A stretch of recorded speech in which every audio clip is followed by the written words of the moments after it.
నారాయణపురం కొడుకులు పెట్టింది. నారాయణపురం ఎక్కడ తెచ్చారు సార్? చెండూరు బాబు కదా. ఏం వడ్లని తెచ్చారు సార్? 101 ఇది అదేమంటారు కదా, జంటక్ అంటే.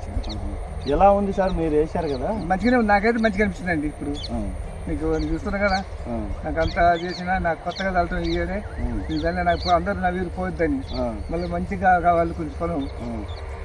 సరే సార్, అదే మీరు ఇప్పుడు వేశారు కదా, మీకు ఈ కాపు ఎంత దిగుబడి వచ్చి రావచ్చు అని అంచనా? మీ అంచనా ఇక నాకు ఇప్పుడు ఏంటంటే ఒడ్డు ఆట నాటుకుంటే అంటే 40 పైన అయితే అవుతాయి, కానీ మీరు చూడడానికి ఎట్టుంది? చూడటానికి మంచిగా చూడదు ఎట్టుంది ఎన్నో వేసుకోవచ్చు కదా సార్ నెక్స్ట్ టైం కూడా? వేసుకోవచ్చు మన కాలం మళ్ళీ.